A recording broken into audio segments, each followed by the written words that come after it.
The following is brought to you by the Social Suplex Podcast Network. This is All Things Elite.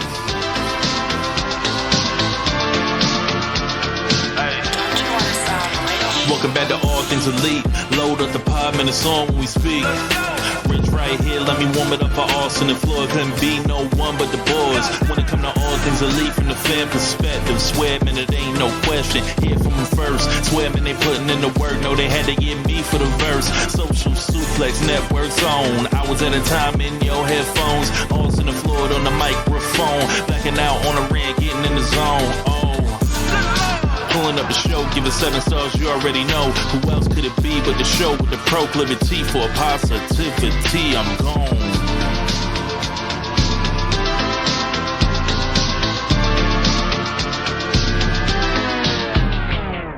Hello, everybody. Welcome to the 212th episode of Social Suplex's podcast about AEW with a proclivity for positivity. Welcome to All Things Elite. My name is Austin Sumwitz. My cat just exited the room as I finished that sentence. I am the host of this lovely show, and joining with me, as always, is my good buddy and friend, Mr. Floyd Johnson Jr. My man, how are you doing? I promise we are not doing a bi-weekly show. I just wanted to get that out there in front. I have probably needed a new computer for the better part of a year. I love wrestling, and I love going to events, so getting a new computer was put off.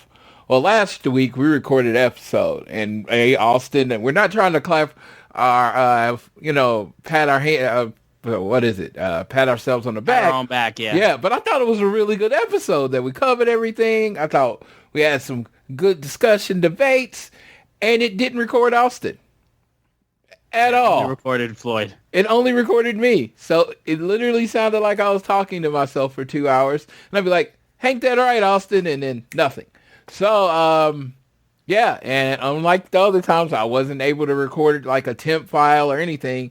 It was just gone. So that was the straw that broke the camel's back. My friend Austin is a mega star, a national TV star. Stop Yes, and he does not have a lot of time. So talking for 2 hours on a show that's supposed to be recording and not recording is not something that I don't think he wants to do that often.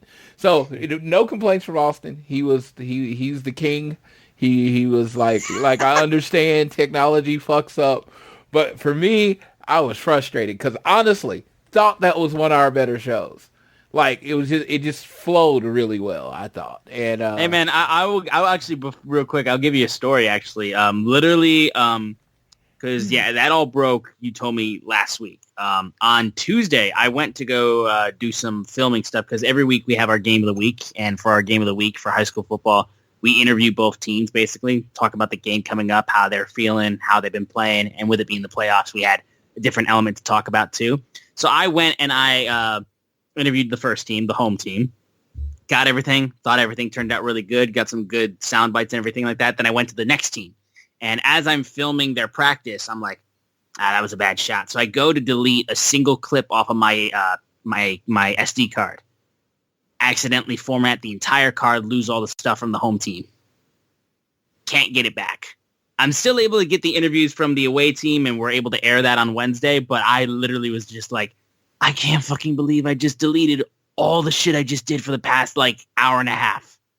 And now all of a sudden I've made it so now my coworkers have to go and get everything that I already got on today, but now they have to go and get it so that way we have it ready to air on Thursday. So trust me, dude, I completely understand. Yours, just the computer just fucked up. That was an instance where I straight up messed up completely and there was no way to save it. So I totally get it. Yes. Well, thank you for understanding. I was really frustrated. So I went to Amazon and I bought me a new, because I'm an HP guy. My last laptop was HP, but this one is HP 360 2-in-1, converts to a tablet, has a little pen with it. It's all nifty. I can text through my computer. I'm a technology guy, and you think I'm old, and it's and I use the word nifty, so that drives home the fact that I'm old. And no, I'm loving it. And it did this for me. I backed up a lot of stuff on flash drives and all that stuff. But it's giving me the opportunity to get rid of a bunch of shit that was on my computer that I didn't need anymore. You know what I mean? It was just there. Right. So, yeah, this one's going to move a lot faster. It's pretty much exclusively used for podcasting. Y'all don't want to know the technical stuff. But with this, I'm truly believing we can be back to the weekly show that we always wanted to be. And, yeah, so yeah, that was on me. That was on my computer. So got a new computer. That's taken care of. Life is good. Yep, so we're all good. Again, apologies for the fact that we weren't on last week. Like I said, we recorded an episode, but it straight up did not stay around. So we're going to get into a bunch of stuff that took place from AEW this week. I'll mention one quick thing before we get in. Of course, Sting with his announcement that he would be retiring at Revolution 2024. Huge announcement. Yeah, and that, completely. I even said it. It was like, Revolution was like a maybe. It was a depending on where it was. Yep. Sting made that announcement. It became a definite. I had the pleasure of being at Sting's debut, which was at Winter is Coming in Jacksonville, and his first match at Revolution, which was in Jacksonville. And so the idea that I get to be at his last match, which is cool, that'd be cool. I'm very much of the fact. Again, we talked about this on the Lost show. I'm very much of the opinion it's going to be Dallas or Atlanta. I just think those are the two places that make sense. Maybe wrong, but Dallas or Atlanta. So, because I think that should be the major draw of the show is Sting retiring. Yes, absolutely. And the only thing I will bring back up from the show that was lost was that I saw a lot of people on Twitter clowning the fact of like, oh, Sting's doing his retirement speech in front of a half-empty crowd. He deserves better than this. Because every time there's a crowd shot of anything, of any empty seats or anything like that, it could literally be like 3 seats in a row that's missing, and someone would be like, AEW can't sell tickets. They're falling apart. They're crashing and burning.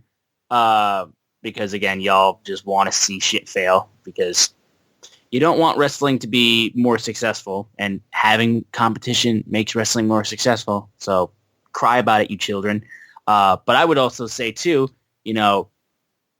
well, how would it be if Sting was retiring in the other company? I mean, literally, he gets his first WrestleMania match, and Michael Cole gets told through Vince to go, take a look around, Sting. You've never seen anything like this before.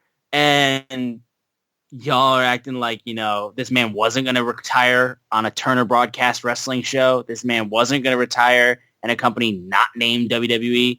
And you're out here being like, well, the fans, blah, blah, blah. It's just like, y'all can drink bleach straight up. Like, it's ridiculous the way that some of you act. That was really the only thing from that show that I wanted to like really drive home. And we'll get more into Sting's little tribute kind of stuff that's been going on with Dynamite. Oh, shout out to Tony.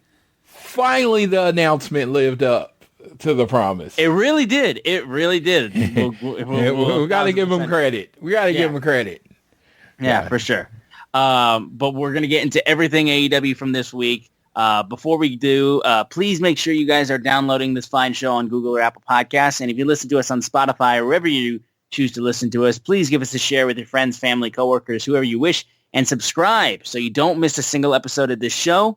And also leave a rating and a review. It helps us out tremendously. And if you're so inclined, you can also follow us on social media at ATElitePod. You can also follow at Social Suplex. They make this show possible and do a great job with all their other shows they have on their network. I am at Austin Sumowitz, SZUMOWICZ, and Floyd is at Floyd Johnson Jr. on Twitter. And the big news of the week, which we did, I believe we mentioned this on the show that got lost, but it's official because he has the tickets now. AEW is coming to my boy's hometown, Oklahoma City. Yes. I was ecstatic when Detroit finally got on the map for an AEW show, and now finally, multiple years into AEW's existence, they are coming to Oklahoma City, and my boy Floyd, he's going to be front and center for this shit. So it's only the big story of the week because I'm from Oklahoma City. Like if I was from New York and Austin still from Detroit, yeah, this is not news at all. but it's only because I'm from Oklahoma City. I am over the moon and ecstatic that they were coming. I mean, like, I was saying that my heart, when they announced it, because I had heard rumors that it was coming in December. My blood pressure spiked, and I could hear my heartbeat in my throat. So they literally almost gave me a heart attack and or a stroke because I was so excited they were getting there. And I was like, I'm sitting front row, I'm sitting front row, I'm sitting front row, I'm sitting front row. And I was like, I'm absolutely gonna sit front row. And everybody's like, how do you know? Like, you got the hookup. I'm like, as I've said 100 times, I have zero hookup. I have zero hookup. My hookup is waiting on my computer until the tickets go on sale. The pre-sale was this morning. I went through and like none of the tickets that I wanted, and I kept refreshing and then bam, it pops up. And it's the magic seat. I would say if it is not the best seat in the house, it's one of the best seats in the house. I call it the Christine seat. For after my friend at Shining Polaris on Twitter, because it is first row on the ramp, like first row at that corner on the ramp inside. Every time somebody jumps in the ring or comes to the ring, if they go left, you're going to see me. They go right, you probably still see me because I'm a large guy. So I'm going to be on like basically TV all night. In my city. I call it my city, but but it's the city that I grew up in. I know so many people going to the show. I got up because I work at night, so I got up to get my ticket, and I was so sleepy, like so sleepy that so I almost went back to sleep. But I got the ticket, then I had the exact opposite problem. I was so amped that I couldn't go back to sleep. So thanks, shout out to Dave, my boy Dave. He talked to me until I got tired finally. But it is. I'm over the moon. I spent way more money than I should have on a ticket. I'm not going to tell you. Just know I spent more money than I should have. It literally was probably the most, I was telling Austin, most expensive one ticket I've ever bought. Because it's my first AEW show in Oklahoma. I only can say the first once. I did it. I'll be there. Let's fucking go. Let's fucking go. That's really just how it's gotta go. It's like it's 5 days before Christmas. I told my wife how much I spent on the ticket, and I was like, I know I say this every year, and believe me, I say this every year. I feel like my life is Christmas. Everything I get to do, all the stuff I get to do, I am very fortunate. I live in a constant state of Christmas. I looked her in the eye, and I was like, do not buy me a Christmas gift. Like, this is my Christmas gift. I am fine. I spent way too much money on this. There's no reason to buy me a Christmas gift. I am good. I have all the clothes I need. I have all the little trinkets I need. I have more wrestling collectibles than I know what to do with. Stand down. There you go. Straight up. Just over the moon. If you can't hear the excitement in my voice, I don't know what you're listening for, because I am pretty much, this is like, I remember the first time I went to WrestleMania 19 and then that All-In weekend. It is that level of excitement. We're still 2 months away. I'm already thinking about like what I'm going to wear. That kind of weird shit. Right. I'm like, I'm going to be on TV all night. I don't want to look like a bum. So no, it's about to go down. My 50th AEW show. It will be my 50th live AEW show. That's not, like I said, somebody's like, you're 50 AEW events. I was like, no, I have way more than that AEW events. But actual wrestling shows, it'll be my 50th one. So, damn. Makes sense, dude. Dude, it's crazy. Actually, so, again, weirdo. Stuff means stuff to me that doesn't to anybody. I was counting. And it was like, well, if I go to this show, Oklahoma City will be 51. So I dropped the show so I can make sure Oklahoma City was 50. That's awesome. That's really cool. Yeah, so that's awesome. Gotta make it work. It's even more memorable that way. But let's get into the week of AEW. Real quick, one thing I want to mention, at least from Rampage, was that the Mystico Rocky Romero match, very, very entertaining. And we did talk about how last week AEW and CMLL now have a working relationship since the Mystico match went over so well. You watch this guy and of course he comes out and then you get horror flashbacks of Sin Cara and you're just like, oh dear God. And no, trust me, dude, like in a proper environment, I would say Mystico, like this dude's crazy. He's absolutely crazy. And I just straight up believe like it was just the language barrier with him in WWE. It was just such a huge language barrier. And I guess it just worked out so much better on Rampage. He honestly looked great. So yeah, nice 2 out of 3 fall match. I like it. Rocky also teased that we could get like Forbidden Door or whatever. It could be a 3-way show next year with like CML, New Japan, and AEW. It might not even be Forbidden Door. They might do another show with all 3 of them. But whatever it is, we've joked many times that Tony Khan is the actual Forbidden Door. That is incorrect. Rocky Asuka Romero is the Forbidden Door. Everything goes through him. Everything goes through him. He's been like the lead on a lot of these deals. Rocky Romero, the real Forbidden Door. Yes. And then meanwhile, your Forbidden Door for rappers showing up on AEW is Swerve Strickland. Yes. Now, there was a rapper on AEW this week. Yes, you weren't familiar. I am old as fuck because I was like, who the fuck is this guy? It's some stylish black talk beat t-shirt Billie Eilish. What? Like it's literally his one song. It's called Billie Eilish. So it's literally a rap song named after the famous pop singer Billie Eilish. So yeah. His name is Armani White. And yeah, it became a huge song on TikTok. The song literally just opens with it going, "Bitch, I'm stylish, Glock tucked, big t-shirt, Billie Eilish." Glock tucked, big t-shirt, Billie Eilish.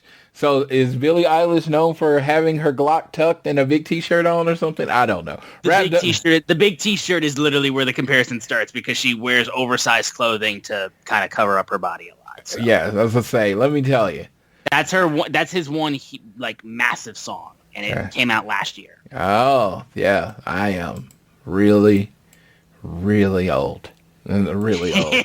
I'm like, dude, I feel like I am only 42. I turn 43 next year. A lot of times when people are talking and I hear about famous stuff, I feel 62. Not even kidding. Like all I would say is that it was cool to see him on TikTok. They did him and Daniel Garcia did the dance, which was lovely. But I'm sorry, unless you get Rick Ross back on, I don't give a fuck who else you put on. Well, Rick Ross drops F-bombs on live TV. I'm aware. I don't care what the network says. I want more accusations, false accusations. Yes. He was having such a good time. Yeah, he was having a good time. I want him back. Every other show has a tape delay. Where's his tape delay, dude? Give that dude a 5-second tape delay. He might be the only person on the show that gets one. He should get a tape delay, honestly, for his own bars, because I will never get over. I might have mentioned this on the show when we talked about him on AEW, but he has one of my favorite rap bars. Which is where he says, "Google me Expedia." Like he meant to say Wikipedia, but he said Expedia. You know, the website where you get like flights booked? Yeah. Google me Expedia. I'm like, say that one more time. Okay, you said Google me Expedia. And you and then it cut out. So I thought it's literally. I was like, that's not what that means. Yes. That's not what that means. That's not what that means at all. Rick Ross says it with such conviction. Everybody's like, Google me Expedia and just throwing it out there and saying it with aggression. No, but I like the Rick Ross thing. He probably doesn't take direction that well, but if they brought him back, I believe it. And I brought him back, and he. But was again, like, dude, you literally just look at fucking Keith Lee's face. Like, I will say firmly, Keith Lee's face after that is the greatest thing he's done in AEW thus far. Yes, no, I don't understand how that hasn't become like a GIF meme. Like when somebody fucks up, like that laugh. No, but no. Yeah, like I said, I felt really old, but overall, I'm glad. It's been a while since we'd seen a celebrity in AEW, so we need to get some more celebrities out there. Absolutely, they need to call my boy Amel and get him in the ring. For real, I mean, he ain't doing shit. Heels got canceled. Let's fucking just get this shit going. He ain't doing shit. Nah, they won't want him back there because he was cool with CM Punk. So, anyways, moving on. Collision and Battle of the Belts on Saturday night was a pretty damn stacked night for AEW, I would say. It opened up with Danielson versus Andrade. I mean, these guys killed it. I like two of AEW's best workers. Andrade became like his comeback that he's had on Collision has been one of the huge bright spots of this show. And him and Danielson worked magic in the ring. Honestly, they did a fucking incredible job. And then as the match ended up, Danielson got a quick roll up basically to get the win. And then after the match was over, the lights go out. And Malachi Black in the center of the ring, spin kick to the face.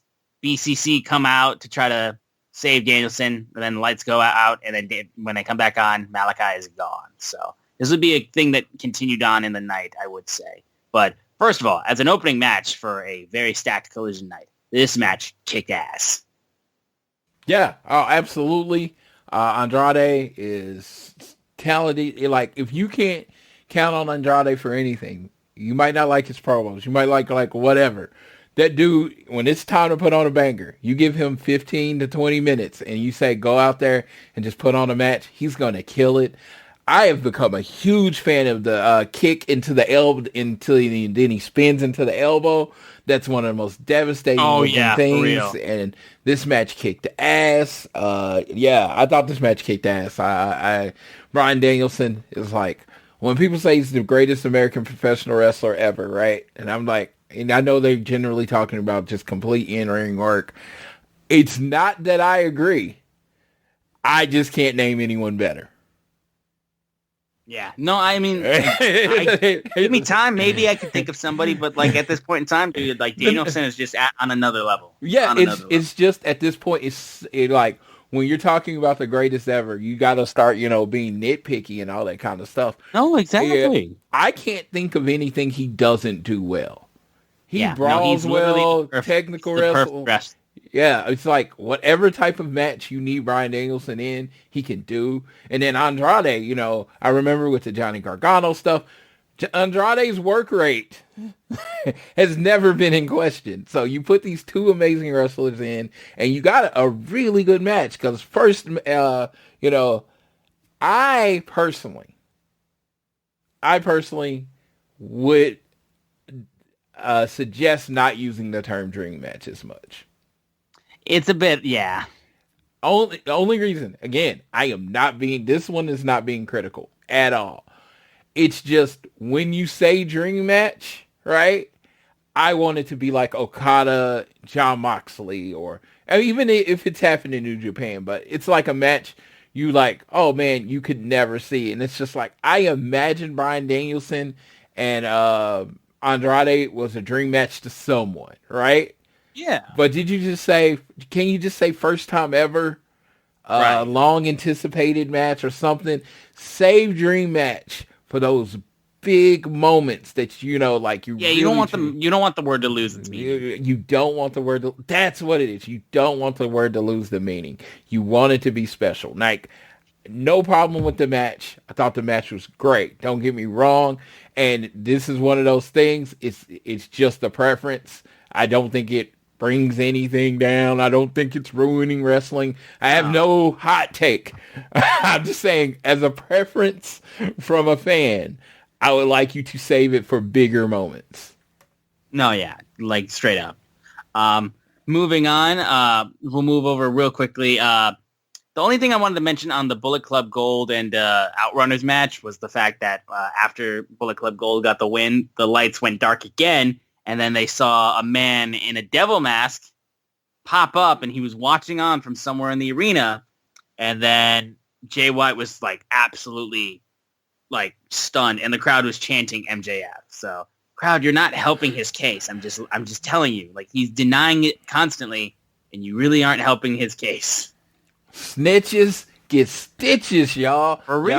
Y'all snitching. Oh, I mean, you don't want to get mad at him. But I wanted to point out something that I pointed out to Austin before the show. I've seen the lineups of the two devils. Two different people. Yeah. I don't know who they are. Not saying it. But the person that was in that first one did not have the neck. Not have a big neck. Yeah. As the person that was in that second one. And it was significantly smaller. Yeah, significantly smaller. So it's like, whether they ever address it or not, I'm just going to say, if you have two eyes, you did not have to study very hard to be like, that person in the second one is way different than the person in the first one. Right, for sure. There was a Memphis street fight between Eddie Kingston and Jeff Jarrett, and if Jeff won, he would get a shot at Eddie Kingston's Ring of Honor World Championship. Jay Lethal would get a shot. Jay Lethal, not Jeff Jarrett. Sorry. Yeah. Jay Lethal would get a shot. They had Dave Brown. They had Dave Brown on for commentary. Memphis announcer. He called Jeff Jarrett's first match. He told the story during this, how he's like, this happened, and I called his first national TV match. Dude, like as a guy who loves commentators, like that was such a cool thing. Like I didn't even know that, and I saw him and he told that, and I was like, that's fucking crazy. Yeah, the legend of Memphis, Dave Brown. So, and you know what? I was listening to him. I mean, he didn't seem like he seemed still pretty quick on the giddy up. You know what I mean? No, it seemed like if you sat him down to do weekly television, I think he would hold his own. Yeah, he might not be interested anymore, but it sound like he could still do it if he wanted to. Sure. And yeah, I mean, Eddie and Jeff just proceeded to smack the shit out of each other with shit. There is a great cutter through a table, like off the ramp through a table that Eddie did on that Eddie got hit with hit by Jay Lethal with, and he was in trouble for quite some time. But then eventually, after his leg was just absolutely getting ripped on, he was flipping Jeff off still throughout the entire time. And regardless of the fact, Jeff Jarrett, he tries to go for the lethal injection, and Eddie counters it, and then knocks out Satnam Singh with a guitar, and then Jeff, he gets Eddie gets chokeslammed by Satnam, but as it goes on, Jarrett he's got so many people going up against Eddie, there's no way that he can survive all this, and he doesn't. He gets mugged, basically, and Eddie gets pinned, so Jay Lethal will get a shot at the Ring of Honor World Championship against Eddie Kingston. So yeah, continuing the wrestling's long tradition of stupid faces. Yes. Eddie Kingston took a no DQ match with a guy that literally walks around with 5 people at a time. And you know what? No, this is where I'm getting to points to. This is not me pointing out what's wrong. It works for Eddie. Because Eddie is the stupid, crazy dude that would walk into a 1-on-5 fight and think he was going to win. Yeah. It works with his character. A lot of other characters, like MJF, wouldn't work with. Like, people like that. But Eddie Kingston has built himself as someone that just generally doesn't care about his well-being. So he's going to walk in the room. Like him or Darby doing something like this. It's like they don't care. Yeah, they're going to walk in the room with 5 guys, and they fully expect to win the fight. There's no like, oh, well, whatever. No, they fully expect to win the fight. And it works for him. Yeah, no, for sure. Only other thing I will mention is that your boys FTR were on this show, and they took on Bad Thad Brown and Darian Bankston. And did they ever actually take them on? Well, they were going to, but then proceeded to have them get jumped by Malachi Black, who was just, again, all fucking over the place on this show. And they jumped, the House of Black jumped FTR, and they had Brody King there helping out. And yeah, so they're basically, you know, hey, House of Black is here, and we're literally like causing mayhem to this show. I did love the constant usage of House of Black and how they are just, you can just feel their presence constantly, whether it be through Malachi and Buddy and Brody, or whether it be Julia. I mean, like the Sky Blue match from earlier in the night, she had a squash match where she was way more vicious and was actively being an asshole, and her face is just getting, like, her eyes are just covered in black. And we'll talk a little bit more about that kind of reference into Battle of the Belts. But yeah, I just love the way the House of Black was just there. They just had full control of the show. Absolutely. They are a Collision act, and that's really cool. I think it's very important to get over your truly Collision people, as far as especially with them, is just like give people a reason to tune in on Saturdays. And it is well established that they are. I thought how it was done on this show was great. They went after all the big names. I actually have personally had the opinion that FTR should sit out a few weeks after getting dominated by Ricky Starks and Big Bill, and they didn't. But in a way, they did, because they didn't they didn't actually wrestle. So I just like, this old school pro wrestling. We love old school pro wrestling. Sell the injury, baby. Sell the injury. You got your ass whooped. That kind of thing. We didn't get to talk about it. Well, we did talk about it, but Dax cut a promo, I think it was on Collision last week, about how they showed up to work after getting their ass kicked, because, and he was like, you didn't feel, some of y'all didn't feel like going to work, so we have to show up to work. And I thought it was such a good, I felt like it was a great 80s promo, because, like that I'm the everyman kind of, 80s promo. He hit on it, and I liked it. And then this week they came back and worked, and then they got their ass kicked. So that was cool. For real. Yeah. It was very old school. Yeah. No.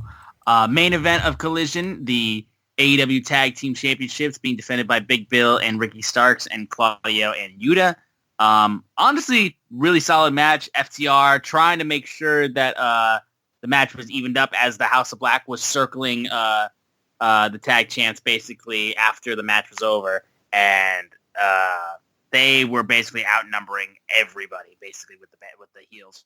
The match itself I thought was really solid. Yuta was the one that took the fall off of a big Rochambeau and spear from Ricky Starks. But then Jon Moxley, he comes back and he proceeds to even things up as him and the BCC team up with FTR, force House of Black and Big Bill and Ricky Starks out of the ring. And then basically they're like, all right, cool. But then as they thought they were out of there, FTR was able to hit Ricky Starks with the big rig. But the big rig? Yeah. It's back to its original name. Is it back to the Shatter Machine? It is the Shatter Machine. Okay, fair enough. Yeah. Then the website needs to jump on the same page. They really do need to get up on the same page. I'm like, they're actually working on, I don't know if they're working on it, but the idea of, there's this really cool Shatter Machine shirt that's I saw the one that he posted on Instagram. Yes. And it was like, it was so funny. It was like the dude did the shirt, and I was like, I remember seeing the shirt, and I immediately replied, like, when I first saw the shirt, picture, I was like, this needs to be on the shirt. I would buy it. And then today he posted like, oh, would you buy this if it was on the shirt? Fuck yeah, I'd buy it if it was on the shirt. What are we doing? Yeah. What are we doing? Of course I would buy this. Man. Yes. No. Yeah. Dude, no. But yeah, this was a fun. It was a fun Collision, yeah. And then it felt like, because of the House of Black stuff, it felt like something was always happening. Exactly, yeah. And then that led into Battle of the Belts, and it opened with Orange Cassidy making his entrance for his International Championship match against John Silver, and he fucking shoulder checks Jon Moxley, and these two are just like jawing at each other. I don't think Jon Moxley knew that was coming, because the way he swung at him, was like, you son of a bitch.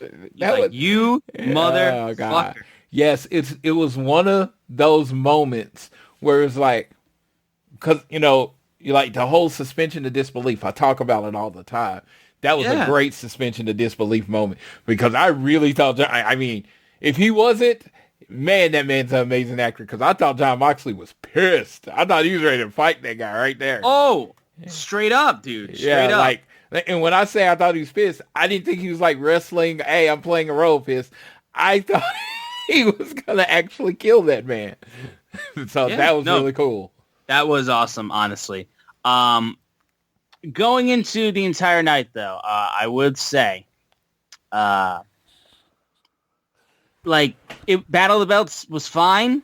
I think it was fine, but guys, you gotta have belts change on this show if you're gonna make it all about titles when none of the belts change hands. I'm begging you, dude. It's a Rampage with belts. That's what I'm saying. It's so you gotta have a title change hands. I also feel that way about something else that happened on Dynamite. Yeah. So I will talk about that. But I'm like, it's one of those things that I don't think you should always have titles change hands. I don't. I actually more along the lines of long title reigns and stuff like that. That doesn't bother me. But if you're going to have a show called Battle of the Belts and you're going to have it like multiple times a year, you need a title change on the show. Yes. There's not much really I want to get into. The big thing I want to mention is in Willow Nightingale's match with Chris Statlander. She loses to Chris. Chris offered to shake her hand afterwards, but Sky Blue basically told Willow, came down and was like, no, don't accept it, basically. And Willow thought about it, but still proceeded to accept the handshake. And Willow then proceeded to walk away, and Sky was absolutely disgusted.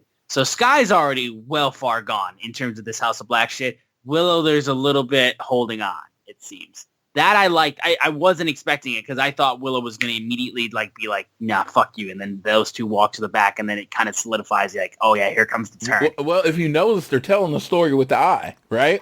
No, exactly. So Sky's eyes are darker than Willow's. Willow's had start getting dark. And if you notice, they're getting light again. It's almost wearing off or whatever. So right. I love that they're telling the story with the eye makeup. That's something I would have never thought of. But it's so obvious that you don't have to be a super nerdy wrestling fan to get it. No, yeah, exactly. Samoa Joe also cut a really good promo on MJF after he killed Tony Nese to retain the ring. Well, I don't even think it was retaining the Ring of Honor TV Championship. I don't think he was even for it. He just killed Tony Nese. It was for the title, but... It was, okay. Yeah. It literally happened so fast that I straight up just didn't even realize if it was for it or not. But he cut a really good promo afterwards, I would say.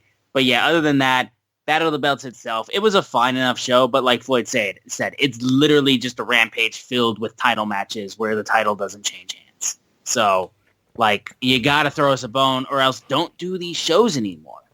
There's no selling point for Battle of the Belts because you're not in any... There's no reasonable doubt that these belts are changing hands at all. Yes. Yeah, so something cool. Everything William Regal said that he was giving MJF the belt. So basically, it was going to be his worst nightmare because everybody was going to be coming after him and he wasn't going to be able to trust anybody. Yeah. That's all coming true. All right. I know a lot of people haven't thought about that, but it's all coming true. Because they're setting many different threads on all these different people chasing after MJF, and it's pretty much what William Regal said was going to happen. Okay. There you go. We'll move over now to AEW Dynamite. It got opened up with Renee Paquette interviewing MJF, and he called Adam Cole. He answered, but basically, even before he could say anything to Adam Cole, the Kingdom and Roderick Strong interrupt going with Roderick screaming, Adam! Trying to talk over the speakerphone to Adam Cole. And Max has to hang up, and MJF gets furious, being like, what in the hell do you want? And he's like, listen, obviously you're the man in the devil mask, but let's say we live in a world where you're not. And for the sake of our mutual friend, best friend, Adam Cole, I will take pity on you and I will help you with Bullet Club Gold. And he said, you're going to help me? Thank you so much. And he fucking pushes Roderick, who's sitting in a wheelchair, and he pushes him backwards, which was so fucking funny. And MJF then gets on a microphone, screams he's going to send Jay White a message in blood and that he's got a bullet with Juice Robinson's name on it. He says all that. Screen goes black. Devil Mask Man appears and then puts his hand in front of the camera and shuts it off. So, once again, trying to be like, is it him? Is it really him? So, yeah. So, my favorite thing of right now in AEW is to go on Twitter and see, like, no one wants it to be MJF, you know. Everybody wanted it to be Adam Cole, but as it seems, Adam Cole is actually legitimately injured. Most people are accepting that it's not him. Right. Hearing people's theories on who it could be, it's so fun, but it's also this. This is the thing that's a problem. You build up the story in your mind, and you're like, it has to be this person. And they come up with these intricate stories, and it's got to be this person. And then it's something that makes sense, but it's not what you thought. And you're like, oh, God, this is stupid. I'm going to need you to rewind, pull back, and understand it's already been decided. They didn't listen to your idea and ignore it. This storyline's been decided, and they're unveiling it to us. So I need everyone to calm down. Yeah. Like, they're not like, oh, Tony Khan, well, he might be. Tony Khan's a maniac, so he may be well on Twitter reading all your things. But if he's reading it, it's just to see if anyone's anywhere near the right answer. But no, he's not going to change it based on your well thought out 15 tweet explanation on who the devil is. Yeah, so don't think about that. Yeah, don't get disappointed. He didn't read your idea and reject it. This has already been decided, and they're letting us know what it is. Yeah, straight up. Moving on to the opening match, it's the Dynamite Diamond Ring match between MJF and Rock Hard Juice Robinson. And MJF, immediately, he's just trying to kill Juice Robinson. I loved how he was just gung-ho, motivated, and he just proceeds to just go after Juice Robinson, taking him around the ramp, all that kind of stuff, and just throwing him apart. And there was a point where the Guns are out at ringside during this match. The whole Bullet Club Gold are there. And Colton of the Gun Club distracts the ref. Juice chokes him with his own scarf. And then Jay White's up there holding the AEW World Championship, and he goes on commentary during the match. Juice gets a ton of momentum on as he gets help with the Guns distracting. Juice took his ring that he got from TJ Maxx. He looks like he's going to knock out MJF. Then MJF gets his Dynamite Diamond ring. Juice swings. MJF gets out of the way. Gets his ring shot. Throws the Dynamite Diamond ring in his trunks. Hits the Heat Seeker. Gets the pin. Immediately afterwards, the Guns come and swarm him. The Kingdom and Roderick Strong come out to try to save him. And it goes poorly. And they get jumped out by the Guns, basically. Jay White then comes.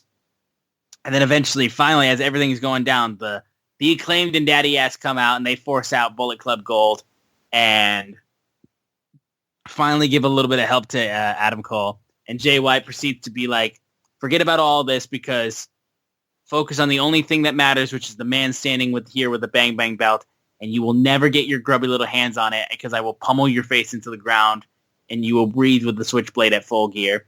And the Guns then challenge MJF to defend the Ring of Honor World Tag Team titles at Full Gear.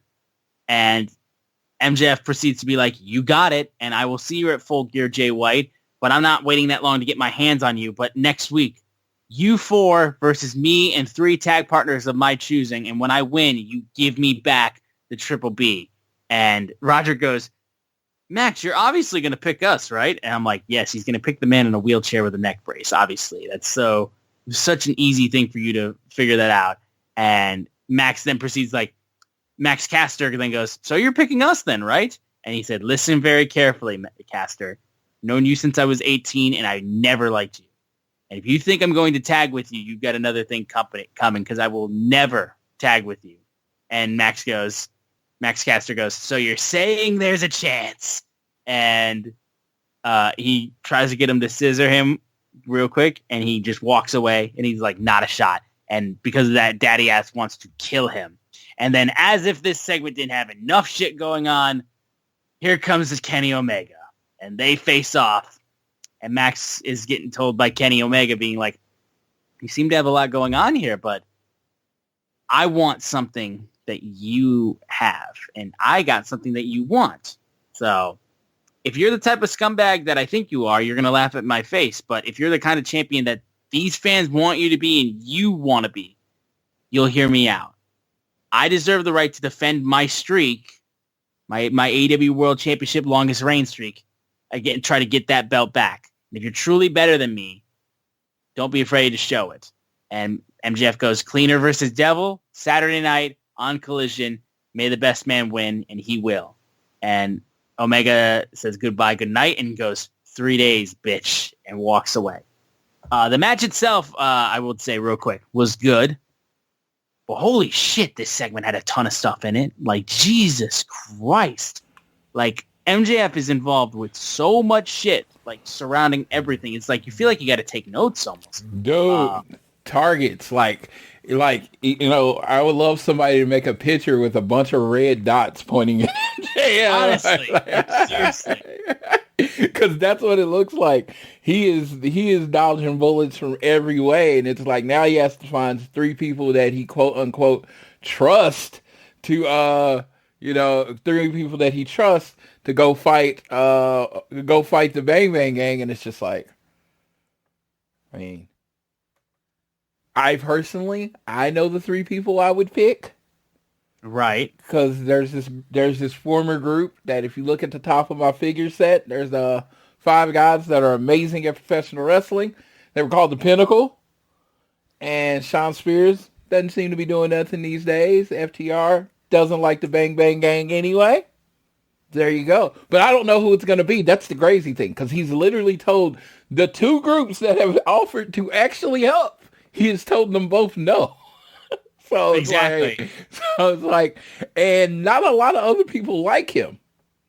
So, are they going to go? Because I just assumed, if you didn't, that it was going to end up being the Acclaimed and Billy Gunn, right? No, yeah, exactly. And it's just like something's going to happen. So we're going to see, and I'm looking forward to it. It's like, it is very much a twist on professional wrestling. They're doing stuff. The wrestling is like a song most of the time, and you know the lyrics and the words and what's coming next and whatever. And it's like, if you hit this note's coming next, whatever. Well, right now, AEW's doing just enough to keep you on your toes. Yeah, straight, honestly, yeah. It's like you don't know exactly where everything's going. And the best how you know that is that you go on Twitter and there's so many different threads. Honestly. Yeah. Like you don't know where they're going to go. Yeah. So moving on though from this, we had Wardlow once again. He was watching MJF at home and he said the devil's claws are in him and now he's going to take everything MJF has. And I'm just like, geez, like you said, for real, dude, the targets, like, he's literally got to go through like a Kill Bill style, like all these people he has to go through. It's fucking crazy. Dots on dots on dots. Someone posted on Twitter that Wardlow looked like the cool youth pastor, and I died. So accurate. So accurate. I would have never thought of that, but it was so accurate. As soon as I read it, I was like, I'm like laughing, like I choke on my water because I'm like, that's what I just did. That's what I did. Yeah, I was like, because it's so accurate, because that's exactly what he looks like. Yeah, that's fucking hysterical. Moving on, the Dark Order took on FTW champion Hook and Rob Van Dam. This was a fun TV match, honestly. This was, basically ECW versus the Dark Order with Taz's son and Rob Van Dam teaming up, which was a very cool thing to see. Dude, it's still crazy to me that Rob Van Dam doesn't look really a step slower than when I saw him like 10 years ago. You know what I mean? Is he slower than he was in the 90s when he was the whole effing show? Oh, sure. Of course. But if you're talking like it's 2023, like 2010 and beyond, he's pretty much the same Rob Van Dam. And he moves just as well. Like, he can hit all his shit. And it's like there should be shit that he shouldn't be doing anymore. He can still do it, and it still just looks as fluid. Yeah, honestly, that's pretty crazy, considering like how long he's been going. And like I said, seeing those two team, it was just cool to see those two team. The match itself was fun. It was a good TV match, I would say. Then we had Sting come out with Darby Allin. With his shoulder all busted because this man is so crazy that while he's dealing with a shoulder injury, he wants to go to Nitrous Circus and proceed to fucking land directly on his shoulder. Like, we joke about it all the time. Darby's the kind of guy that's going to stop not be able to wrestle before he gets to 30. Absolutely. And yeah, he wouldn't have it any other way. If he couldn't go as hard as he goes, he just wouldn't wrestle. Yeah, we'd just be like, nah, I'll just get an office job or something. Yeah. Sting comes out in Philadelphia and thanks them and calls Darby Allin his best tag team partner he's ever had, to which people start wooing. He's like, hey, and stuff like that. Well, and as things go on, Tony Schiavone brings up the fact that Tony Khan wanted to thank you because you arrived early in 2021, first match at Revolution 2021, and you're going to have your last match at Revolution this year. And 35 years ago, TBS was put on the map by Sting, put professional wrestling on TBS on the map, and the special gift gets brought out. And it's the motherfucking Nature Boy, Ric Flair, back on Turner Broadcasting, back on a non-WWE show that's on TV. It's Ric Flair. Dude. Woo! Basically, like, I remember, I don't know how many people out there are like this that can say this, but I watched Clash 1 live. The first Clash of the Champions that was going up against WrestleMania. Of course, we weren't getting pay-per-view, but we had stolen cable. So there you go. I watched Ric Flair and Sting go 65 minutes in a match at the first Clash of the Champions. And I watched live the last Nitro when Sting and Ric Flair was the last match in Nitro history. And now it's like 2023. I honestly, let's be real, I didn't think Ric Flair would still be alive in 2023. And it's like, now Ric Flair is on TBS again. TBS, the original channel that I saw them wrestle on. He's on TBS as a surprise for Sting. Again, I know I'm going to be like, address it head on. I understand everything that has been said, written, Ric Flair. I get it. I understand. Is he the person of the year? Person of the century? No. But when it comes to in professional wrestling, performing, this is like separating two things, because we all are humans and have the right to do that, or have the ability to do that. When it comes to wrestling, my childhood is not my childhood without Ric Flair. Period. My childhood is not my childhood without Sting. And I figure, hey, that's just our childhood. My adulthood is not my adulthood without Ric Flair and Sting. That's how long they've been in my life. My life is not my life without Ric Flair and Sting.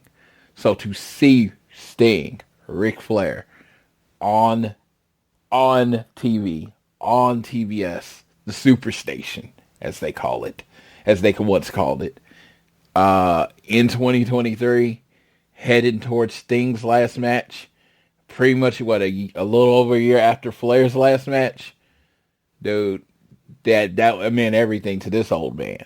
I mean, I know some young people like, oh, Ric Flair's a piece of shit. Maybe not. Whatever. I have no opinion when it comes to that. Literally, you won't hear my opinion when it comes to that. I just care about what he does in the guise of professional wrestling. One of the greatest professional wrestlers of all time. On it, first time ever, one of the first time evers, Tony Khan's major announcement, the greatest gift ever was a person and probably the greatest wrestler ever. So, yeah, shout out. I really enjoyed this segment. Yeah, no. And Ric Flair didn't ramble. He stayed pretty controlled. He did look very fucking frail though when he was doing his fucking bouncing off the rope shit. And I was just like, Flair, for the love of God, you're gonna turn into dust. Like, we gotta calm down a bit. But I mean, it was just fucking amazing to see, dude. I mean, Sting and Ric Flair in the same ring on TBS in an AEW ring, dude. I mean, it was outstandingly cool. So then, yeah. Speak of the devil. I'm inside the NBA is on while I'm talking to you, and guess who was just on there? Was it Mr. Ric Flair? Rick Ross. Oh, let's fucking go. Yo, we was just talking about Rick Ross. Apparently, him and Meek Mill have a joint album coming out called Too Good to Be True. But it was funny because we had just been talking about missing Rick Ross on AEW, and he was on a different TNT show. There you go. I mean, it's only a matter of time, guys, before we eventually get that Rick Ross versus Keith Lee match, and it's going to be something. But as this amazing reunion takes place in the middle of the ring, here comes Christian Cage, and I literally start laughing maniacally because I'm just like, you got to be fucking kidding me. He goes, Tony Khan is a billionaire, and this is the gift he gives Sting for his retirement. So he basically gave you a suit, some gold chains, and a black liver. So he was like, listen, guys, it's all right. Relax. I know he's not dead. I know Ric Flair's not dead. But I'm out here because Sting and Darby Allin decided to stick their noses in my business again. And he goes, how's your arm feeling, Darby? And he's like, you still have some sour grapes because I beat you in your hometown at Wrestle Dream. So here's one more chance. Look at something that's you're not going to be again, and it's the champion. And now I'm going to have to make this situation go away myself. So Sting, I know you have this beautiful dream in your head that you'll make it to Revolution because you started at Revolution in 2021, but I don't want to wait until Revolution to make you go away. So I want you to be gone right now. So there's three of us. I see two of you and Ric Flair. I mean, you can take Ric Flair as a partner if you want, but he's one super kick away from his pacemaker dying and kicking out.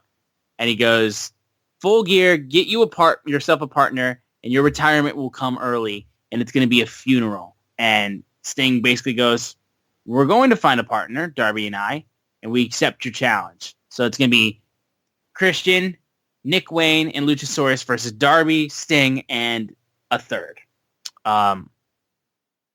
And then there was actually, we'll get into that because it's later in the show. But everybody on amazing. Everybody after this segment was great.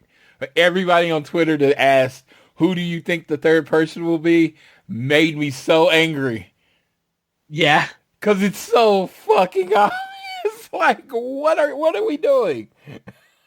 I was like, what? There's nothing to speculate. The only thing you're going to do is piss yourself off. It is obvious who's the third person. Who's the third person, Austin? Yeah, I'll just let you say it, man. It's Edge. It's Edge. It's Adam Copeland. It's the Radar Superstar. It's not going to be anybody else. Stop being stupid. You're hurting yourself. You're only making yourself look bad. You're only disappointing yourself. Oh my God, is it going to be fucking Swerve Strickland? There is no mystery. It's Adam Copeland, guys. Come on. Come on. There is no mystery. This is not hard. Wrestling's not hard most of the time. Yeah. We move over next to Jericho cutting a backstage interview with Renee Paquette, saying basically, I can't remember a time I got beat down as bad as I did against Powerhouse Hobbs. And, I seem to really have lost my way a little bit, basically. I have to wonder, can I still beat Will Hobbs? Is it time to take a step back, or should I get even stronger? Said, is it time to get some sort of revenge? And he's like, listen, Don Callis has a whole family, a lot of friends in that family, but I've got some friends too. Some of those friends are even bigger than Will Hobbs, and it might be time for me to give them a call. So there's that. We move over to the Ring of... Oh, go ahead. The main speculation was Paul White. Yeah, I mean, I could say there's not a lot of people bigger than Will Hobbs. I was just thinking, I mean, you get a Jericho reunion? Yeah, because we were just sitting there thinking, like, I'm thinking everybody's throwing it out there, and I was like, somebody threw out Paul White, and I'm like, I guess, because just think about it. Just think of the sheer mass of Will Hobbs. No, exactly. What free agent wrestler is bigger than Will Hobbs? And it's so I did have this thing, because there has been this large black man waiting in the wings, very, very much dormant, and people have been waiting for him to be released into the wild again, named Keith Lee. And that's where my brain went. Because you're trying to build the people that are in your company. It really doesn't do a lot. Big Show, great pop. But if you're like using Jericho to try to get someone that hasn't been active or that is not over, he grabs Keith Lee, right? That's what I'm saying, dude. I mean, like, I don't understand, like, what the plan is with Keith Lee. Because, I mean, like, he was such a huge signing because Keith Lee was one of those guys where when he was released, people were fucking fuming. They were like, how could you mess this up? How could you let this slip through your fingers? This dude is one of the biggest, like this dude can be a star anywhere. So when AEW got him, like, we were all waiting for that singles push. I mean, this was a guy that was a NXT and North American champion. And he got into a tag team with Swerve Strickland, and we were all like, okay, this is only leading until his first feud, and then he broke off with Swerve, and their feud kind of just tampered off, and then he disappeared for a little bit, and then he came back with gray hair, and everyone hated it, and then now he's kind of just been gone again. So, like, I'm sorry, if you want to get some momentum back with Keith Lee, you do it right now, and you do it with this. Like, just give him something. I'm just saying, like, he's one of those guys, like, I mean, if he's still on the books with AEW by this point, which at this point, like I said, I don't even know if that lasts much longer. But if he is, you fucking give him something to do, guys. Yeah. It was like, that's where my brain went to Keith Lee. It might not end up being Keith Lee, but that's where my brain went. And I was like, you know what? It can make sense. And because, like I said, it's just not a lot of people that AEW has access to that are bigger than Will Hobbs. He's just a mountain of a man. Paul White makes sense. Again, so I'm looking forward to whatever it is. But I thought this was a great interview by Chris Jericho, someone that's a little older, coming to grips that this whole thing might be passing him by because he just got completely dominated. And yeah, let's see what happens there. Yeah. Excuse me. Moving on, we have the Ring of Honor World Six-Man Championship match between the Elite and the Hardys, which is Matt and Jeff and Brothers A. And this was a fun little Elite match. I mean, we know the history between the Young Bucks and the Hardys. Seeing them clash is always entertaining. Getting Brothers A into an actual legit match, I mean, dude, this dude, like, in Private Party have not been nearly to the levels that they were back in AEW's first 2 years. Yeah, I don't know what's wrong with Mark Quinn, but of course I hope he heals up or whatever. Sure, yeah. I thought Private Party would have been like 2-time AEW Tag Team Champions for real now. By this point. So I am I'm hoping, if he can wrestle again or whatever, and he can do it safely, that he gets back. We get Private Party. He's been keeping the Private Party gear, name, and all that stuff. So I'm guessing they assume he's going to come back. So I'm hoping it happens sooner rather than later. But yeah, I mean, and being around the Hardys has kept Isaiah relevant, kept him on TV. This was exciting, Hardys match.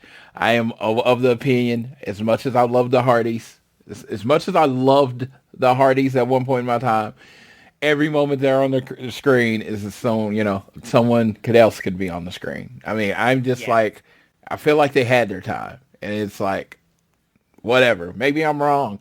Maybe because I don't dislike either one of the Hardys. I mean, that I want to make that clear. It's just right. I'm just kind of tired. Like, hey, let's do something else. Let's have someone else out there. Yeah. Moving on, we had Adam Copeland backstage talking about how he still cared more about his friendship with Christian Cage than anything else that's happened in the business. And Darby proceeds to be like, listen, I know you came in to ride off in the sunset with your best friend, but that's not the world we're living in. He's like, did you think I wanted to break Nick Wayne's face? No, but it's kill or be killed. And Copeland starts talking about, like, Darby, I respect you. And Sting proceeds to interrupt, being like, how are we having this conversation? I know what it's like to have the blinders on. I was up and down the road with Lex Luger. I was up and down with the road with that guy who I just was in the ring with. Yeah, I had the blinders on. And you know that legend out there? I learned from him. I see right through guys like Christian. And you need to open your eyes before it's too late. And he literally fucking shakes him. Like, listen to what I'm saying before it's too late. Don't mess this up now. So yeah, guys, he's teaming up with Darby and Sting to face Christian and his boys. So I was just saying, Edge made it very clear that he had never, even been in the ring face to face with Sting. Yeah, now he gets to team with Sting, guys. Come on. There we're going. That's where we're going. Yeah. We then had Hikaru Shida face off against Ruby Soho for the AEW Women's World Championship. Shout out to the 3-times t-shirt that Shida got. It's really cool. And yeah, there was a great moment, honestly, in this match where Ruby grabs her spray paint from the Outcast. Like, I will mention too, real quick, is the Outcast group are we just gonna finally kind of keel that whole thing off? Because with Tony being her own self and Saraya kind of not even being like on TV with Ruby that much, is it time we just kill the Outcast group as a thing altogether? Because I think it's time to kill the Outcast. I mean, it's effectively dead too. That's what I'm saying. So like basically just put a nail in that whole thing. But Ruby gets the turnbuckle pad off. Ref gets away from her, but then she grabs her spray paint, tosses it to Shida, and proceeds to act like she got sprayed in her eyes. And Excalibur's just like, you just have to look at her face. There's no spray paint on it. And Shida then proceeds to, Ruby then proceeds to get out of the ring and then come back in with the title belt. And then she did go to defend herself with the spray paint, but she sprays the belt. Belt gets taken away, and then Ruby proceeds to take her wrist tape off, choke Shida, and nearly get her there. Like, Ruby was doing every goddamn heelish thing possible to try to win this match, which I did heavily appreciate. Eventually, Ruby Soho takes the fall after she gets hit into the exposed turnbuckle and then hit into Katana. And then that's when Timeless Toni Storm, she announced that she's going to have her Hollywood Homecoming, the Quest for Gold at Full Gear, which we had another lovely silent movie in Picture-in-Picture. And basically, we don't know who she's going for. Is she going after Hikaru Shida? Is she going after Chris Statlander? She just wants gold, but like she just comes out, basically does her little pose, and I fall in love all over again. That's just how it goes. Yeah, I enjoyed it. The Toni Storm thing, it has really captivated a certain part of the audience. Me, I'm just like, hey, Toni Storm, dope wrestler, that kind of thing. And it's like, but it has captivated, and some people are just like really digging this, and I don't blame them. It's again, it really just comes down to the fact of when you have these stupid fucking gimmicks, but you give everything to them. It's just the one thing that I always appreciate, because there's a lot of dumb gimmicks in wrestling. And if you don't like fully buy into it, like, the fans will not give you an inch. I promise you. Yeah, absolutely. Absolutely. And that's truly the reason why I think. Because otherwise, I mean, it's a Marilyn Monroe gimmick and it's a Hollywood female wrestler gimmick. We've seen things like this multiple times, but I don't think you've seen Tony's commitment. And I'll say, I don't think we've seen it Tony's way. It's just not like her way. She's just psychotic. Yes, it's just like you don't know if she's heel or face, really. No, exactly. She's just bipolar in every sense of the word. Yeah, she's the star of the show, and she pretty much anybody else that wants attention that she wants is her enemy. Yep, yeah. Exactly. We then had Kenny Omega getting interviewed. MJF getting interviewed backstage about his match against Kenny Omega on Collision. And then Samoa Joe interrupts him, going, "Hey, congrats. You suffer from a severe lack of friendship, and you need people watching out for you. So here's the deal. I will be your friend, and I will watch out for you if you give me my rematch for the AEW World Championship. You don't have to answer me now, but with the way things are going, you'll answer soon. You'll have my answer. You'll give me my answer soon enough." So Joe, being the smartest man in the room, being like, "I'll protect you for the time being if you give me a title match."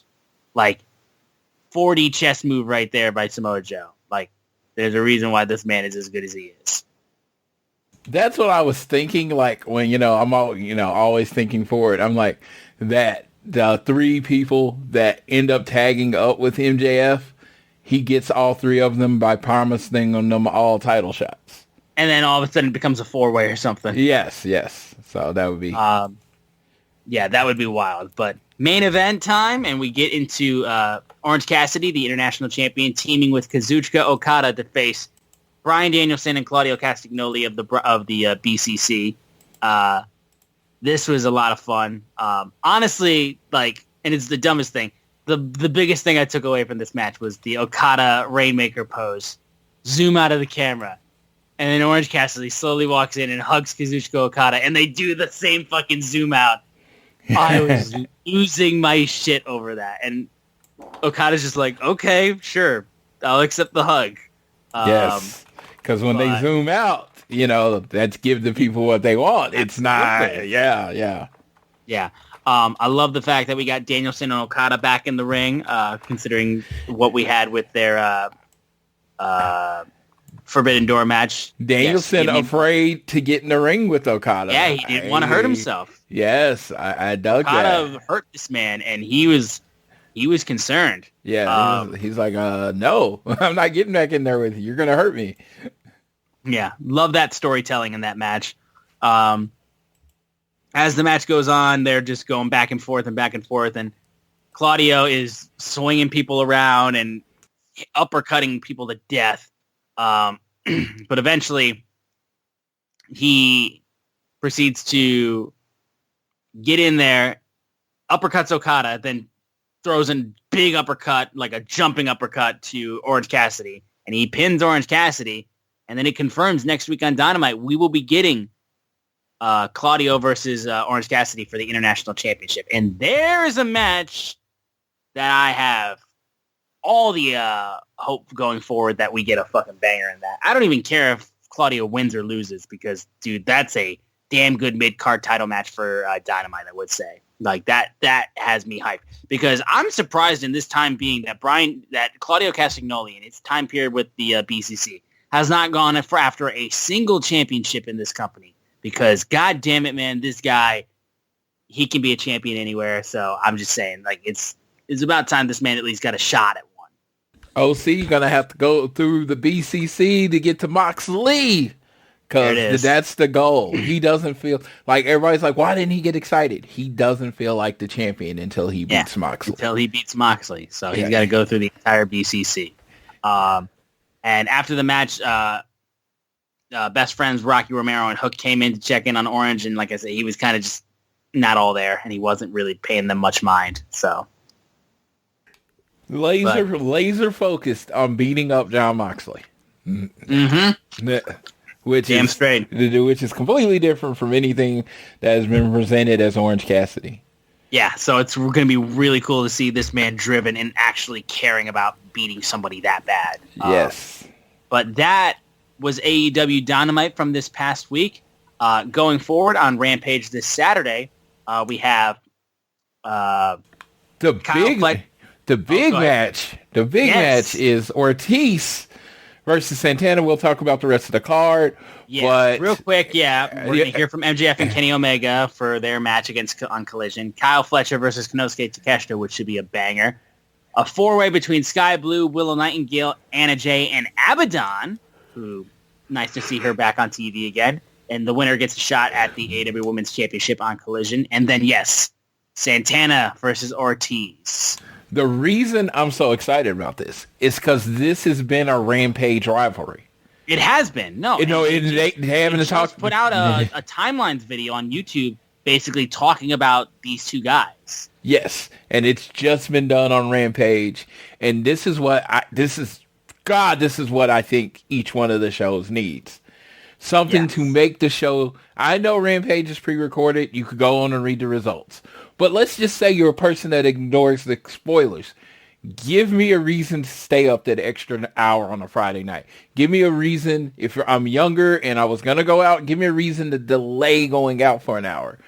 Even though it's a lower kind of tier storyline, you get Santana or Ortiz on Rampage, people that have been teaming up for years. It actually has a blood feud type of feel to it. They have video packages. They don't like each other, but if you want to see it, you have to watch Rampage to see it. I love this idea. Need more of this. Yeah, no, this match is big, and you know it's big because people are being like, why is this not on Dynamite? I'm like, because they literally spent the entire time on Rampage building this match up. If it came up on Dynamite, well, people wouldn't know if they just watched Dynamite. There's 3 shows. AEW has 3 nationally televised shows. I do know Dynamite's the flagship, and then Collision second, Rampage is third, but they have to put content on all 3 shows. So just because you don't feel like watching Rampage, don't scream, why isn't it on Dynamite? Watch fucking Rampage. That's where it's at. That's where the show's at. Watch it. Exactly. It's on one of the same channels. It's not like it's not like you have to go get a special login to get access to it. It's still on TV. No, it's still on TV, yeah. If you care about this match this much, watch Rampage. Yeah, it's like, oh, well, enough people aren't watching it. That's not your concern. Right, exactly. And then in terms of Collision, like I said, Hikaru Shida will face the winner of that 4-way on Rampage. And then we get our boys, MJF versus Kenny Omega for the AEW World Championship on Collision. I mean, that alone is worth tuning into Collision. Like, just, okay. Jesus Christ. What do you think? Like, this, I mean, if you're going to talk about inside the AEW stratosphere, universe, whatever, galaxy is what they call it, or what the Jericho Appreciation Society call it, the AEW galaxy. You would effectively call this a dream match. Right. So, like, MJF, doesn't lose very much. Kenny Omega doesn't lose very much. Long time champions. And they give you the match on 3 days' notice. What do you think about that, sir? Quite frankly, like I said, I love the story about the fact that, this is basically Kenny trying to keep his longest reigning title record up and running. I kind of it feels like this was something that should have been mentioned. MJF should have been saying that he's going to break Kenny's record weeks before this, and was really, really saying I'm breaking his record. I'm going to be the longest reigning AEW World Champion. I'm breaking his record. I'm going to be the longest reigning AEW World Champion. And then Kenny comes out like he did, and then mentions it, and then you can have it. You didn't even need to have it the match get built that much. Just really did push the fact of how much MJF wants to be the longest reigning AEW World Champion. Really push that fact, and then have Kenny finally be like, no, you're not going to do that, and I want that back. So record, streak versus title. That's it. It felt like you could have started really hammering this point home weeks ago. But even still, I'm still losing my mind for this match. My problem is I'm having a problem turning off my WWE brain. My WWE brain's there's no way we're getting a clean finish. Right. if I'm going straight WWE brain, there's no way this match is having a real finish. It's going to be a no DQ, count out, blah, blah, blah. But it's AEW and they tend to give you results, but I feel like there's going to be a lot with everything,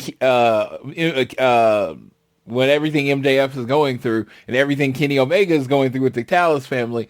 It just feels like there's going to be some shit going down in this match. Right. And, and we're not going to get like MJF, Kenny Omega main event, 30 minutes of them just, doling out some of the best wrestling ever. We're not going to get that. We're going to get some lighter version of that. And it's just like, right. Well, I guess I'm okay with that on 3 days notice, but it's just MJF and Kenny Omega, it has been way too long. Like they have basically stayed away from each other. I can't even remember how many times they've actually been in the ring together. And if they have, like in tag matches or whatever. So that being said, this match matters. I'm really looking forward to it. I'm very jealous of all my people that live back east, because I would be at the Mohegan Sun in Connecticut on Saturday if it was anywhere in my control to be there. Right. Yeah, no, that would be... Being in person for that would be fucking crazy. But yeah, I think that's everything we got for coming up in this week, this upcoming week in AEW. Yeah, I mean, that's kind of where we're at right now. But yeah, anything else you want to mention? Okay, let's see. All the tickets, so today or yesterday, Thursday, October 26th, the pre-sales for all the Texas Strip shows are going to be in there. And when I say all the Texas shows, they're doing Dallas. They're doing Arlington for a Dynamite. They doing Curtis Caldwell for, what is it, a ROH Final Battle. And then, what's the thing? Collision there. Then that next week, that's when they're doing Oklahoma City. And then on December 23rd, they're doing San Antonio for Collision. The Collision before Christmas, which, like, everything in my body makes me want to go there. I'm like, oh, Christmas, go to Collision. But I think I'm doing enough. But and then they announced a brand new pay-per-view. I was just about to get to that. Long Island, New York, they get a show called The World's End. Yep, AEW World's End. Yes, and I made this point on Twitter last night. If the main event in Long Island is not MJF versus the indie god Matt Cardona, why even do a pay-per-view? Yeah, like... Throw it in the trash. Long Island versus Long Island violence. That's what we need in this world, is Long Islanders beating the shit out of each other. The indie god Matt Cardona. Now, I was joking. I was hoping to get somebody angry. It didn't really work out that way. Yeah. No, but I thought it was pretty funny. Yeah. So, and also, too... So my pay-per-view streak was going to end because they're just doing too damn many. Yeah. Straight up, dude. Honestly, I'm like, before New Year's Eve, like... Yeah. So I'm controlling it on my own by not going to... You realize how hard that is, too, because that's during bowl season. Like, yes. Yeah. I am controlling it on my own by just deciding not to go to the next one. What's it called? A Full Gear. World's End? Full Gear. Not go Full Gear. I'm ending my streak on my own strength. But yeah, there would be no way I could have gone to Full Gear, did my Oklahoma show, and then go to World's End. There's no chance. Yes. My job has to let me off for the time to go to these shows. So, yeah, exactly. Also, side note too, because they also announced North Charleston, South Carolina for AEW Dynamite and Rampage on January 17th, which is my birthday. So what the fuck? You could have put Detroit right there and given me the best birthday present, AEW on my birthday, and you fucking choose the Carolinas again. I heard Charleston is beautiful around your birthday. I don't give a fuck. So you gotta go. But I would like it. I think you still have the list. I would, because I want to give a shout out to my women. I do, if you could go over the women that were in the 250 real quick. That was the thing that we did talk about last week that we lost. Yeah, We we lost at the time. lost, but I want to give my women the shout out. Yep, I'll pull it up right now. I got it right here. So in the PWI top 250 AEW and Ring of Honor wrestlers that are in the PWI top 250 women wrestlers of current time. Number 4, Jamie Hayter. Number 6, Athena. Number 8, Willow Nightingale. Love of my life. Yes, making the top 10. Number 12, Toni Storm. Number 18, Chris Statlander. 26, Taya Valkyrie. 28, Hikaru Shida. 36, Britt Baker. 44, Yuka Sakazaki. 52, Saraya. 56, Billy Starks. 57, Trish Adora. 72, Ruby Soho. 87, Emi Sakura. 89, Sky Blue. 105, Julia Hart. 111, Anna Jay. 113, Nyla Rose. 126, Riho. 135, Diamante. 151, Layla Gray. 154, Kira Hogan. 170, Marina Shafir. So that is 1, 2, 3, 4, 5, 6, 7, 8, 9, 10, 11, 12, 13, 14, 15, 16, 17, 18, 19, 20, 21, 22, 23 AEW / Ring of Honor women's wrestlers that are in the PWI 250. Which I will mention too, the rankings tend to go based on kayfabe and like how these women are actually represented on TV. So Tony Khan Productions, well represented. The only person that I was actually disappointed with, and not disappointed with her ranking, but disappointed with the booking that led to her ranking, is Britt Baker. Honestly, because it's just kind of like the last big thing I can remember Britt Baker doing on AEW TV was the moment where she was getting the shit kicked out of her by the Outcast during Adam Cole's great feud with Jesus Christ. It was MJF, right? Yeah. So like that was the last thing I can remember Britt Baker doing. So that was the one. I mean, like her ranking makes sense, but it shouldn't be where it is. Yeah, and it's because Britt Baker is. I mean, that's your women's division. It starts and ends with Britt Baker, I feel like. Yeah, I mean, I just think she was such a... I mean, like, her, Wardlow, they were in that, like, they were just so, like, popular at one point in time. And It just feels like, yeah, Britt should still be a thing. She should still be in the championship picture. She should... I think she, like, lost the world title shot to Toni Storm or somebody. Then she lost the match to Chris Statlander. Going on the night Chris Statlander beat Jade, and then Britt on back-to-back nights. Like out of a whole list, I was like, oh, okay, that makes sense. I want Britt Baker to be booked more. Not because she's my favorite. I don't know. I just think with the whole DMD thing, how she moves, her movesets, how she's good on the promos, I just think like there's way more there. And she is your established women's star. She's like your Hangman in the women's division. Yeah. And just like Hangman, she hasn't been booked well lately. So let's go. Let's get Britt the ball and run with it. I mean, I you know me, I was like, make Britt the devil. I was hoping Britt was the devil. I want her to be in something major because I think she can carry the ball. I think you give her the ball, she runs with it. Best thing about her, she can put on good matches, but I remember the old stuff with Reba and where she couldn't wrestle and she was just being entertaining every week. So that shows she understands how to do this. She's wildly popular. Still love chanting DMD. So yeah, do more with Britt. Yeah, straight up. But yeah, I think that'll close it out for this episode of All Things Elite. Guys, once again, we want to thank you guys for sticking with us through our technical issues. Again, this is not going to be a bi-weekly show. Yes. We have locked it down. Floyd with a brand new laptop. Fix the issue. Should be crystal clear, sound great. Have no problems getting this show up. And if there is more problems, both me and Floyd are going to take a battering ram to yes, I've been checking the record button like a fucking maniac. I believe it. Just making sure that it's still highlighted and we get our whole show. Absolutely, yes. Yeah. But thank you guys so much for consistently tuning in. We really do appreciate you guys tremendously. If you guys enjoy the show, easiest way for you guys to support us, you follow this show, whether it's on Google or Apple Podcasts or Spotify. Follow us and share us around with your friends, family, coworkers, whoever you wish. It helps us out. And you can also leave a rating and a review. Rate, review, subscribe. All the 9 lives.